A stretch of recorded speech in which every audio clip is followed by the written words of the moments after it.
আসসালামু আলাইকুম, স্বাগত সবাইকে। আজকের পর্বে আমার আয়োজন বিহারি কাবাব।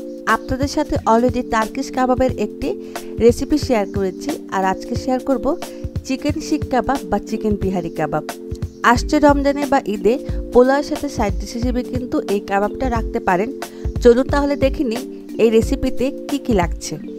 এখানে আমি 600 গ্রামের মতো চিকেন কিমা নিয়েছি, আর এই কিমাটা খুব ভালো করে ধুয়ে পানিটা ঝরিয়ে নিয়েছি। এবার বিহারি কাবাবের জন্য একটা স্পেশাল মশলা তৈরি করব। এর জন্য আমি নিয়েছি হাফ চা চামচ পরিমাণ কালো গোলমরিচ, সাথে যাচ্ছে 1 চা চামচ পরিমাণ আস্ত জিরা, আর যাচ্ছে বড় এক টুকরা দারুচিনি, অর্ধেকটা জয়ত্রী, আর একটা জয়ফলকে 3 ভাগে ভাগ করে তার 2 ভাগ নিয়েছি। এবারে যাচ্ছে 1 চা চামচ পরিমাণ আস্ত ধনিয়া। এবারে সবগুলো উপকরণ হালকা ভাজবো। যখন সুন্দর একটা ফ্লেভার আসবে তখন এটাকে একটা ব্লেন্ডারে গুঁড়ো করে নেব, আর এই মশলাটাই আমরা কাবাব তৈরিতে ব্যবহার করব। এবারে এখানে নিয়েছি 1/3 কাপ পরিমাণ টক দই, আর সাথে নিয়েছি 1/4 কাপ পরিমাণ বেরেস্তা। এই মিশ্রণটার জন্য কাবাবের চেহারাটা অনেক সুন্দর আসবে, সেজন্য বেরেস্তাটাও খুব সুন্দর সোনালি করে ভাজতে হবে। এবারে এই দুটো উপকরণ খুব ভালো করে পেস্ট করে নিব। এবার সবগুলো উপকরণ একসাথে মিশানোর পালা। প্রথমেই দিয়ে দিচ্ছি 2 টেবিল চামচ পরিমাণ পেঁয়াজ বাটা। এটা টেস্ট বাড়ানোর সাথে সাথে মাংসটাকে নরম করে তুলবে। 1 টেবিল চামচ দিয়ে দিচ্ছি আদা রসুন বাটা, 1 চা চামচ মরিচের গুঁড়া, আর হাফ চা চামচ পরিমাণ হলুদের গুঁড়া। এটা কালারের কাজে আসবে।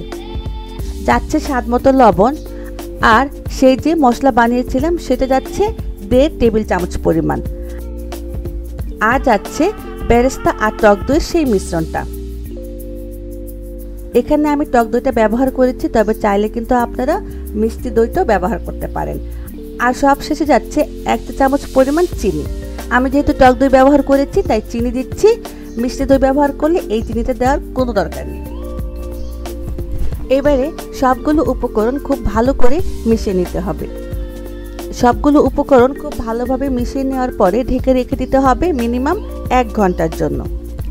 এই 1 ঘন্টার মধ্যে কোনোভাবে শিক কাবাব রেডি করা যাবে না, তাহলে স্টিক থেকে মাংসের কিমাগুলো ছুটে ছুটে আসবে। আজকে শিক কাবাবগুলো আমি বানাবো এই শাসলিকের কাঠি দিয়ে, আর এই আদানা কাবাবের স্পেশাল স্টিক দিয়ে। আমি এখানে অলরেডি কয়েকটা কাবাব রেডি করে রেখেছি। এখন এগুলোকে ভেজে নেব। অল্প একটু তেল ইউজ করছি। আমি এখানে সয়াবিন তেল ইউজ করেছি, আপনারা চাইলে কিন্তু সরিষার তেলটাও ইউজ করতে পারেন।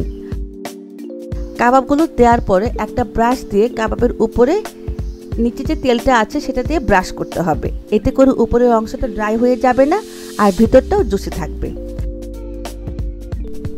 প্রায় 2-3 মিনিট এভাবে অপেক্ষা করব, কিছুটা সেট হয়ে যাওয়ার আগ পর্যন্ত। চুলার আঁচটা মিডিয়ামেই থাকবে, খুব বেশি ফ্লেমে রাখা যাবে না, তাহলে বাইরে থেকে কালারটা আগেই চলে আসবে কিন্তু ভিতরেরটা কিন্তু কাঁচাই থেকে যাবে। একটু ধৈর্য নিয়ে 4-5 বার উল্টে পাল্টে দিয়ে দিব, আর সেই অয়েল ব্রাশও করতে থাকতে হবে।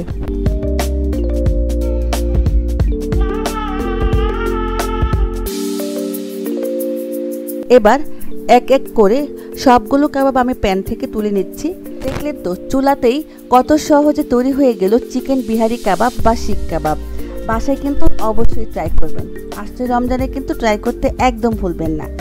আশা করছি রেসিপিটি ভালো লেগেছে, আর ভালো লেগে থাকলে অবশ্যই লাইক, কমেন্ট আর শেয়ার করতে কিন্তু ভুলবেন না। ভালো থাকবেন সবাই, অবশ্যই জান্নাত কুকিং স্টুডিওর সাথেই থাকবেন। আল্লাহ হাফেজ।